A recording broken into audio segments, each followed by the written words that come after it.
using social determinants of health to promote diversity, equity, and inclusion. So that's why I've said for 4 years, as I said, I know what I'm talking about, okay?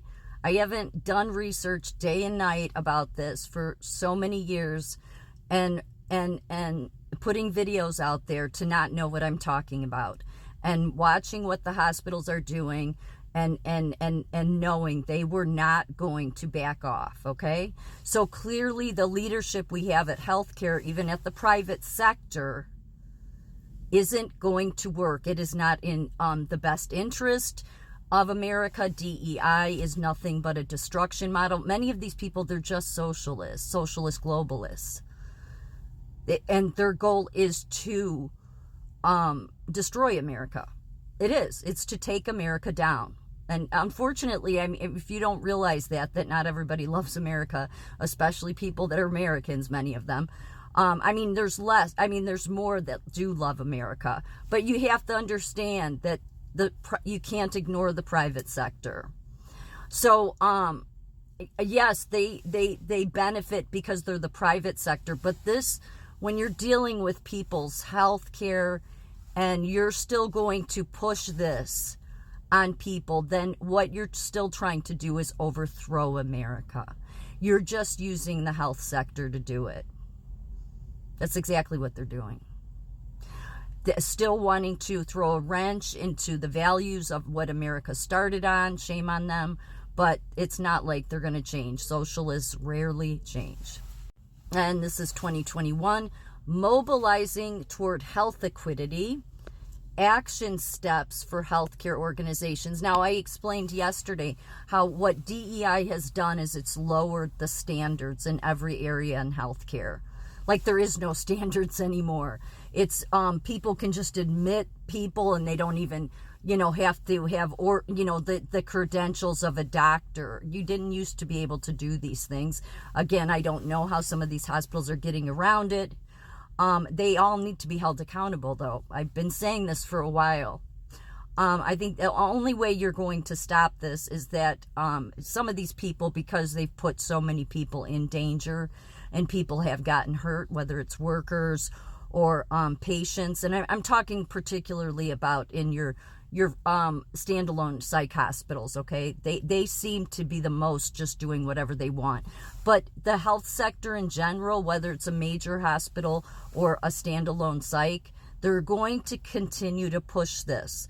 They will stay with the World Health Organizations and disregard anything Trump does. So we already know from his first term how many people did that.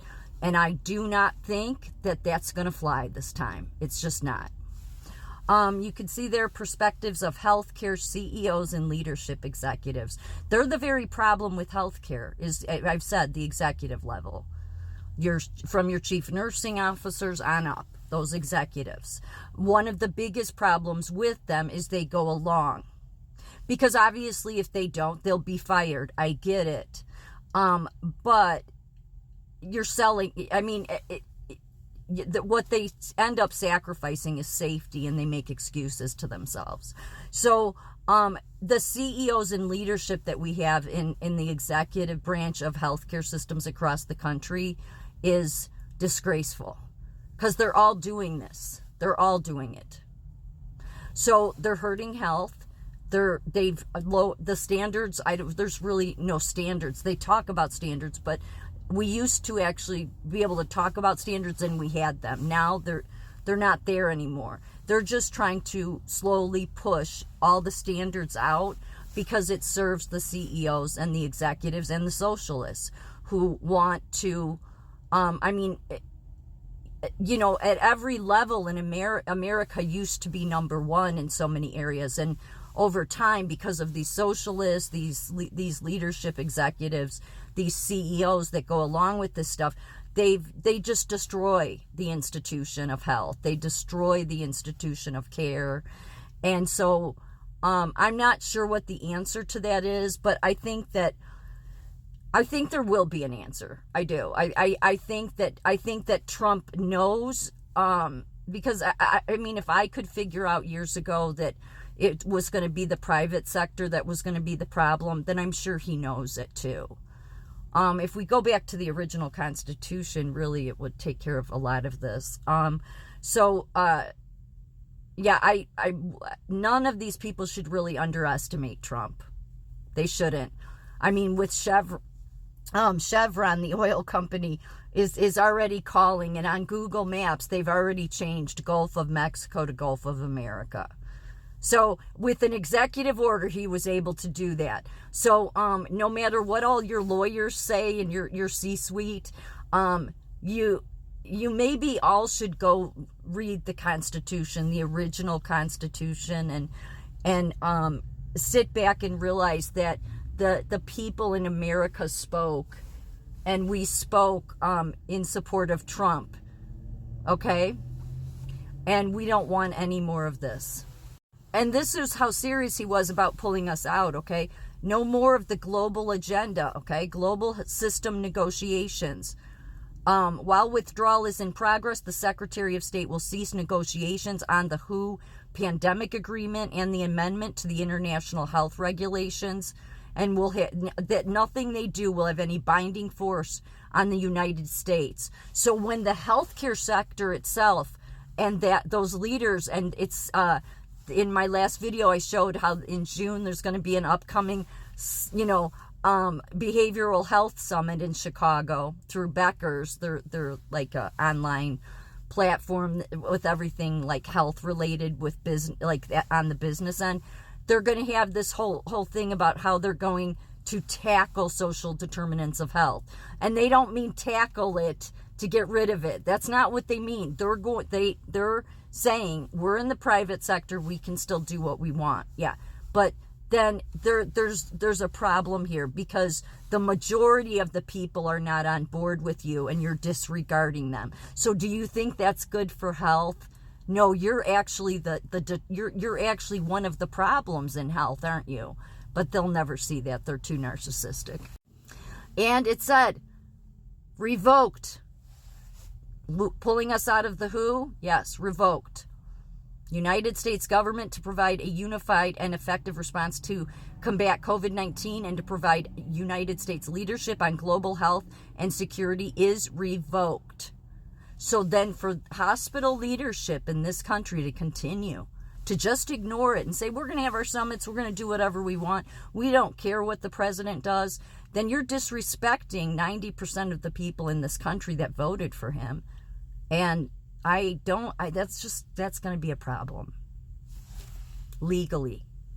I said in my last video that the problem is that the WHO cannot, that's the reason you can't go aligning on a world, I've said this for years, on a world global health agenda, because you're dealing with other countries that rule under communism, okay? So that's why I've been telling leadership in this country, not that they listen to me, but you need to just focus on your own backyard. And the reason the nursing association, the nursing unions, the medical associations will not listen to the common sense words that I'm saying is because they're socialists. They want to hurt America. I mean, I think there's some people in leadership positions that are just dimwits, okay, and think, oh yeah, we could just do whatever we want. But when you're sitting with an organization that the very president of this country has pulled us out of, and you're deciding, no, we're still going to go along with that agenda, then you're a security threat, especially when you are the CEOs and leadership in healthcare of all these institutions and hospitals. Yeah, and the other problem too is it was the Wuhan lab that the virus was created in. They did gain of function research. Yeah, it's where you cross a virus with different animals, and you add gain of function means you add a function to that virus to make it worse. That's why it was a biological attack.